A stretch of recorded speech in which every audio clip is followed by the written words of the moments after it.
Who are you, anyway? You did the right thing, taking the serum.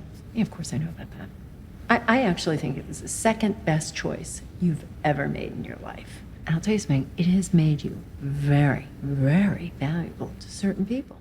Welcome back, everyone. This is going to be my new Falcon and Winter Soldier Episode 6 finale predictions video. There's a whole bunch of storylines they have to pay off and a whole bunch of stuff that they're setting up for future Marvel movies and other Disney Plus series. So we'll break it all down. If you're brand new to the channel, I'm doing videos for all the Marvel Disney Plus series this year. Loki episodes are coming next, so be sure to subscribe to get all the episodes. And we'll do a new Disney Plus giveaway too for memberships. All you have to do to enter is just be a subscriber and post all your predictions for the finale on the video. Obviously careful for spoilers for all the episodes that have happened so far if you haven't seen them yet. But just starting with number 10, Falcon will probably wind up showing up to New York City to stop the Flag Smashers and John Walker, even though he doesn't realize that John Walker is going to be there, in his new vibranium-looking Captain America wingsuit. It'll probably have a whole bunch of upgrades over the last wingsuit. As implied, it's Wakanda tech. It's built by Wakanda. The last suit was not built by them. And it's sort of this treasure trove of storytelling for all these hidden abilities because they haven't completely explained vibranium technology.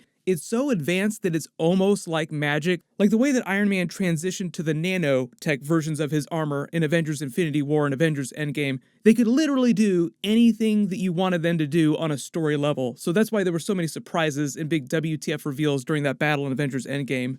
So it's the same thing with Falcon's new Captain America looking wingsuit. And obviously it probably looks something very close to the version that we saw in the comics. He'll probably also get some sort of replacement for the Red Wing drone. Obviously, Red Wing in the comics is an actual physical character, a biological character that works with him, but in the movies, they've turned it into a drone that he uses.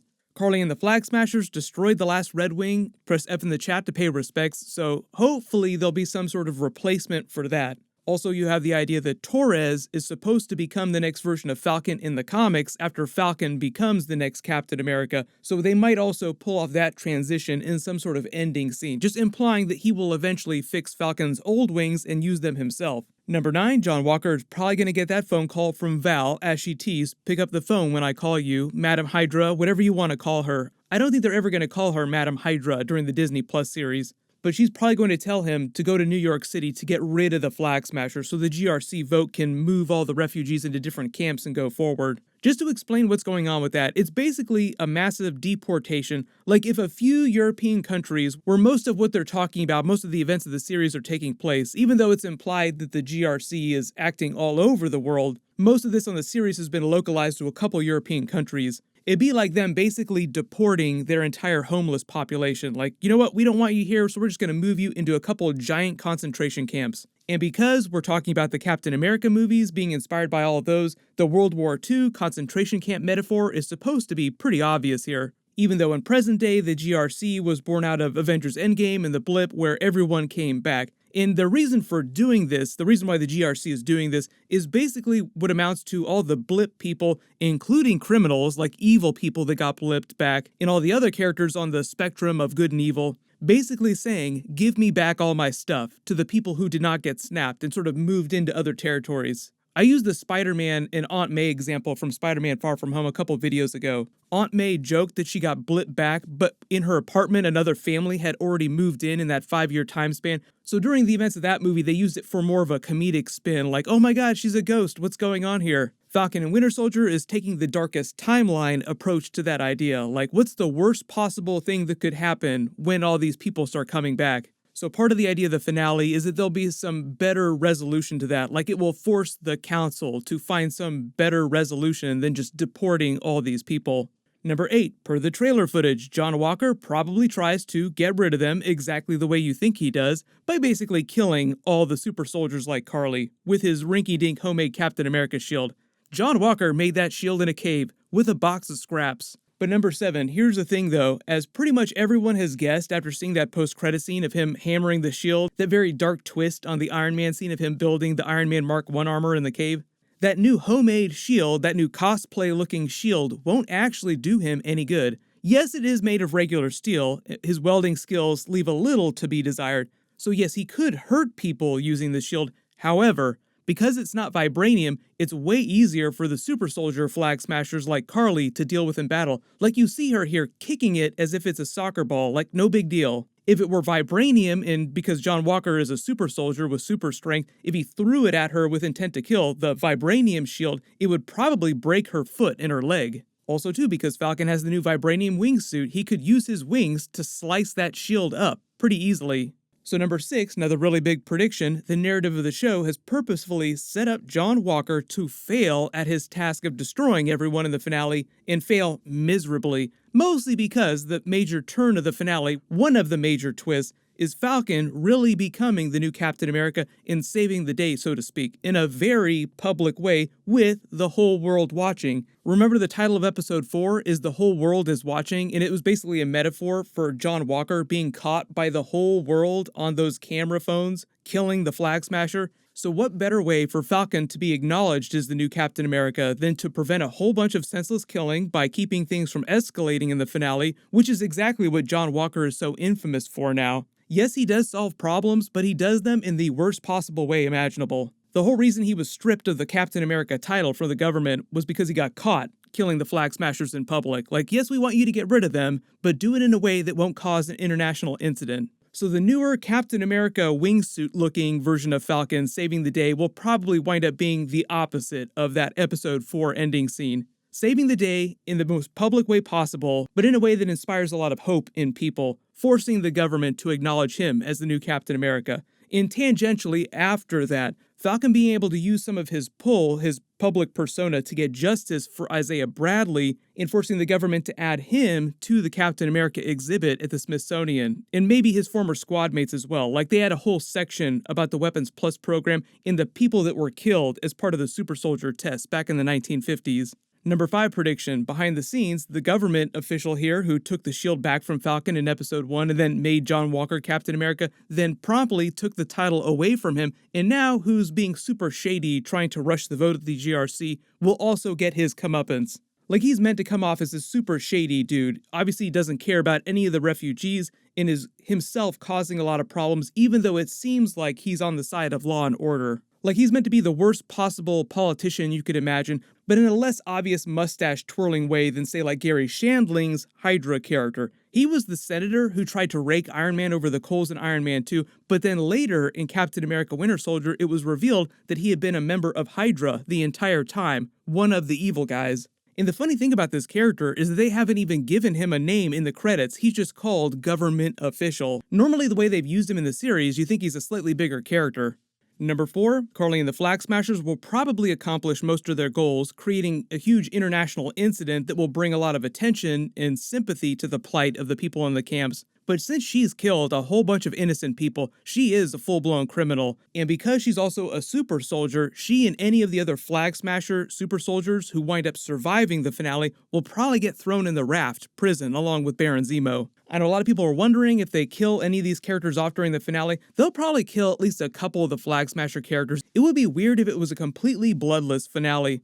But at least right now, just based on the way they're trying to spin this character, they want her to be this very optimistic but misguided anti-hero. So I think because she has superpowers and she's a pretty decent actress, it would be weird of Marvel to just throw the character away when they could always bring her back in a future project. Number 3, not really expecting to see a ton of Julie Louis-Dreyfus's Val character in the finale, but I do think they'll at least have a couple scenes, 1, to address her contacting John Walker, and 2, her possibly being the one to help set up Thunderbolts spinoff and potentially bigger things in a post-credit scene. I do think there'll be at least 2 post-credit scenes, technically like a mid-credit scene and then an actual post-credit scene, just like we saw during the WandaVision finale. But it does seem like the way they're positioning her character, she's a really big deal with a lot of power operating behind the scenes in a shady way, so she possibly come back in future MCU projects in some form or another. Number 2, as for Thunderbolts predictions, that's what most of the talk has been about when they were first talking about the Falcon and Winter Soldier series, setting up the idea of the Thunderbolts in the MCU through Baron Zemo's character.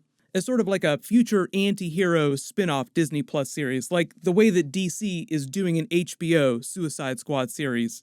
Thunderbolts is basically Marvel's version of the Suicide Squad. Bunch of criminals working on a team together, sometimes working for the side of law and order to get time taken off of their sentences.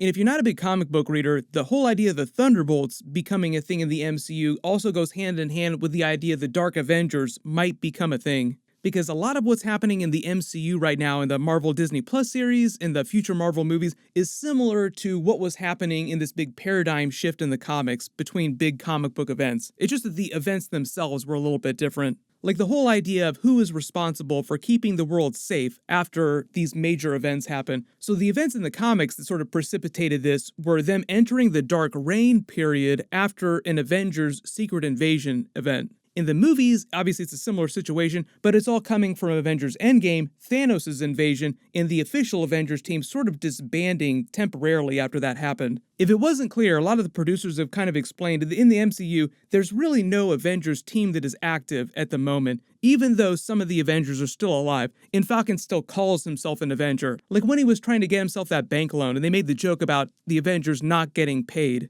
Like, we don't really get paid, it doesn't really work like that. But there is no present actual Avengers team right now. As for who would be on that Thunderbolts roster, obviously that's always up for grabs. There are a bunch of characters that are still alive, a bunch of supervillains that are still alive in the MCU that are probably on the raft right now that Baron Zemo will be in proximity to. Pretty much any big supervillain character that's too powerful to be put in a regular prison gets thrown in the raft. As of Captain America Civil War, that's sort of like Thunderbolt Ross's secret Guantanamo Bay style prison where they lock you up and throw away the key. Then really big one, number one prediction. Here's the idea that a lot of people have been wondering about, the creation of a potential Dark Avengers team in the MCU as Thunderbolt Ross's way of replacing the Avengers on a bigger scale than the Thunderbolts. If you're not a big comic book reader, the Dark Avengers in the comics were created by Norman Osborn after he took credit for saving the world from the Skrulls at the end of Marvel's Secret Invasion event. So imagine the worst possible person, a villain, supervillain, getting the credit for saving the world. During that event, a bunch of heroes, actual Avengers characters, were either killed or injured so badly they weren't able to continue in the Avengers right away, and because Norman Osborn was given control of the team, most of the classic Avengers roster revolted, quitting in protest, like, I'm not going to work for you, you're terrible. That gave Norman Osborn the opportunity to replace them with a team of Avengers that suited his own personal agenda, and he basically replaced the core roster with a bunch of supervillain antiheroes that had similar powers to the classic roster. So for instance, Norman Osborn replaced Iron Man as the leader, calling himself the Iron Patriot, using some of Iron Man's armor that he had repurposed. Rhodey was kind of a version of Iron Patriot for a hot minute during Iron Man 3. They don't really have that character anymore. They could always bring him back in some form, but probably not. But obviously things are very different in the MCU. We don't have Norman Osborn yet, even though it seems like we might see him during future Spider-Man movies. But we do have Thunderbolt Ross, who is totally capable of becoming Red Hulk in the future, and even though he was a Thunderbolts character, they could just escalate things and make that a much bigger Marvel movie twist and do a Dark Avengers spin on it. But because it's such a big idea, Dark Avengers, and you want the biggest possible characters to put on that team, they would wait to do that until you have more of the Fox X-Men characters, the rebooted versions of characters, and rebooted Fantastic Four villains in the MCU, which is going to take a while. My full Falcon and Winter Soldier Episode 6 finale video will post on Friday, but I will also do separate videos for all the different post-credit scenes depending on what those are and what they wind up teasing. Everyone post all your predictions for the finale in the comments below. Just let me know what you want to see in those post-credit scenes. While you wait for everything, click here for my brand new Marvel Shang-Chi trailer, finally got some footage, and click here for my Falcon and Winter Soldier Episode 6 finale trailer video. Thank you so much for watching, everyone stay safe, and I'll see you guys tonight.